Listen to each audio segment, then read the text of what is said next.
first state it the way they would be really pleased that I stated it in front of you right now, because I want to express this argument in a way that usually they don't state it themselves this strong. So let me try anyway. The argument runs like this. If homosexuality is biologically caused,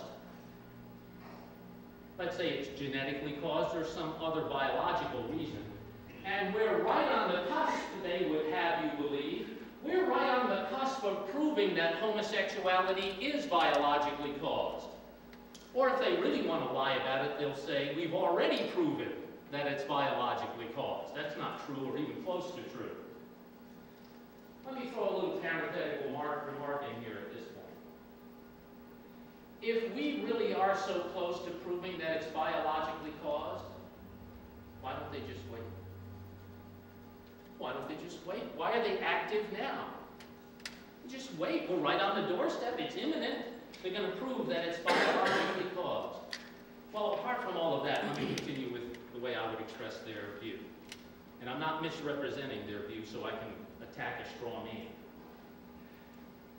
We're right on the cusp of proving that homosexuality is biologically caused. We've had study after study, and it's showing us that this thing is biologically caused.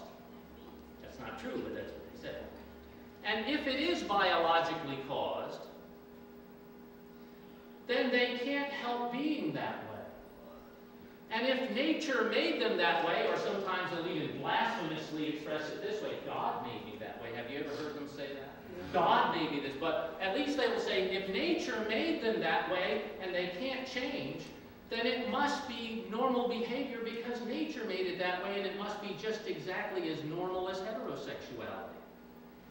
And what right do you have to look down your nose at someone and evaluate a behavior that nature made them that way and they can't change? And if they can't change, not only do you don't have a right to negatively evaluate their behavior, you have a moral obligation to normalize the behavior and make sure the whole society accepts it as normal behavior. Do you follow that argument? Say yes, even if it's a lie. Because I don't want to repeat it. It's too long. Now, doesn't that sound like an invincible argument to you? I mean, this is the argument that is the one and only argument they have to convince you that the behavior is normal, and it's deceived hundreds of millions of people. Is it a valid argument? Well, there's two ways we can attack this. One would be to attack the science and show that, in fact, they're nowhere near proving, from all the studies they've done, that the behavior is biologically caused. And that would be a valid way to go about it, but the problem with that is this. It always ends up a stalemate. They would say, your gay rights advocate friend that you know that you're debating with, they would say, well, that's what you think, and all the scientists in the world disagree with you. They always present it like all the scientists are on their side, even though that's not true either. So what are you at? You're at a stalemate, and not only are you at a stalemate, but they could argue, well, maybe next week we'll discover it's biologically caused, even if we haven't so far. So where are you with that argument? I think it's a valid argument to point out how far away they are, but that's not where we're going today. And we're going to play ball in their ballpark and show you that it's still not a valid argument. Here's what we're going to do. This is only for the sake of argument, and we're only pretending. Let's pretend that yesterday it was proved beyond any shadow of a doubt so that no rational human being could doubt it, that homosexual behavior is biologically caused. Let's pretend that. We'll give that to them to give them as much rope as they need. Now let me ask you a question. Is this principle true then? That we have to normalize the behavior because it's biologically caused?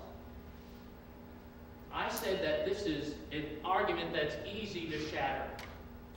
I'm going to shatter it in less than 3 seconds right now.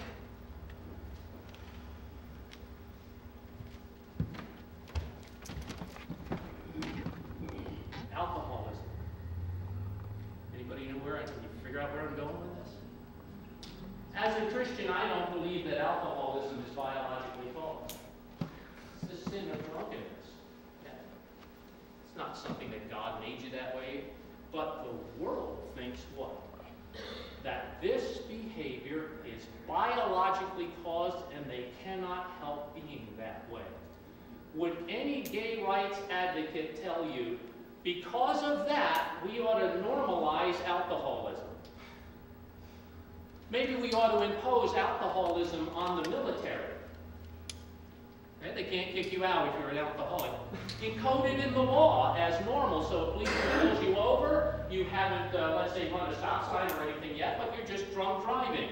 Well, I can't help being this way. Nature made me this way, and so it has to be a completely normal, natural, healthy, safe behavior because it's biologically caused. You see, they can't believe what they believe about this, and yet it's the exact same argument, and this is the important thing, the only argument that they've ever come up with to convince you that homosexuality should be normalized, and you can tear it to pieces with one word.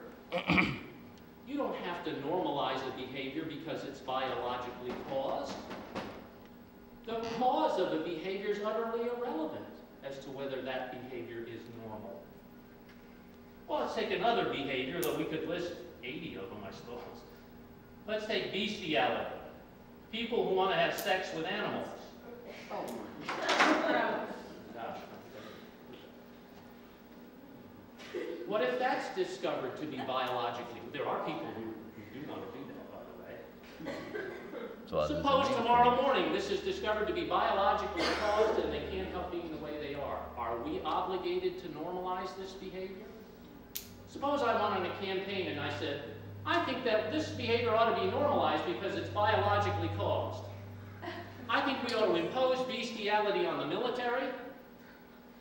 Okay? They should be able to openly do this in the military. A guy having sex with a goat ought to be considered a legal marriage in our country because it's biologically caused and they can't help being that way.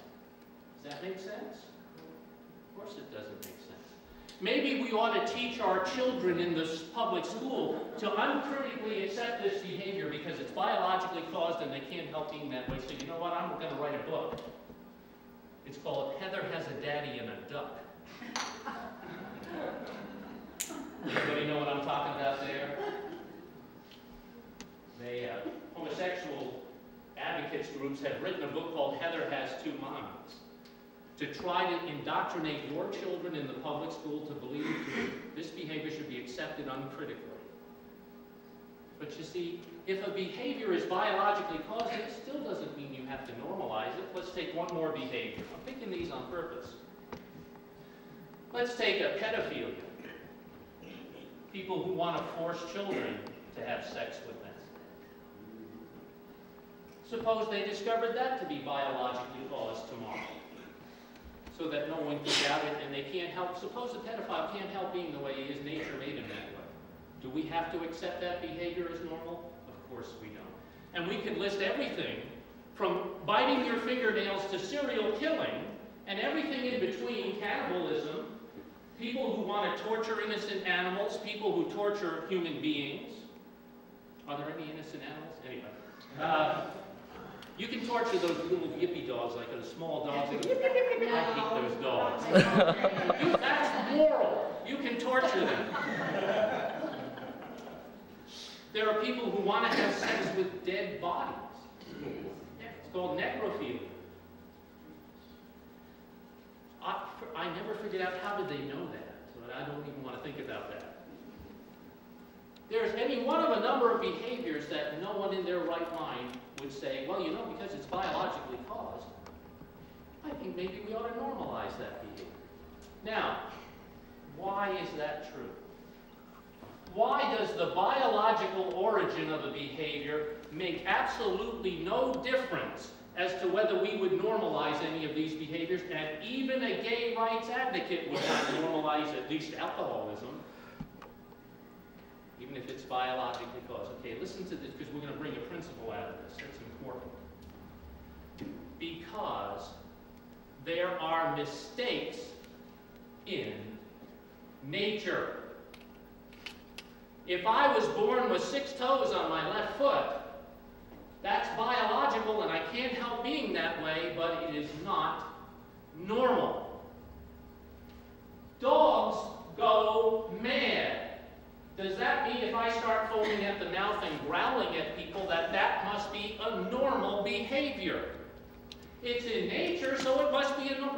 a mistake in nature? What if there were some penguins? Anybody know what I'm talking about here? They use the argument, oh, we think we saw a couple penguins doing some homosexual activity. And then they wrote some books, I am not kidding you, to teach in the public school about two cartoon penguin parents who are really good parents, but they're homosexual penguins, to teach your children to uncritically accept homosexuality as normal. What if a couple penguins did something that was aberrant for penguins? Does that make that normal behavior in humans? No, it doesn't. Why? Because if it's aberrant behavior, it's because there are mistakes in nature. If alcoholism is biologically caused, it's a biological mistake. If bestiality is biologically caused, it's a biological mistake. If pedophilia is biologically caused, it's a biological mistake. And if homosexuality is biologically caused, it is a biological mistake. And that's why you can't look to the cause of a behavior, and this whole argument is wrong. And if that argument is wrong, then the whole gay rights movement doesn't have a reason to get you to believe that the behavior is normal. And the behavior shouldn't be normalized. Now let's take it one more step before I rant too much. I am going to be foaming at the mouth if I can. Isn't this crying out for the next step, which is this? If the behavior is irrelevant, if the cause is irrelevant, what is the right way to determine if something is normal? What measure should we use to determine the normalcy of homosexuality? I would suggest to you this: it's the measure you would use if you hadn't been propagandized to believe something else. And here's how we're going to discover what that principle is. I'm going to ask you this: why would not even a gay rights movement normalize alcoholism even if it's biologically caused? Because? Because it's hazardous to others. Okay, you just hit on the specific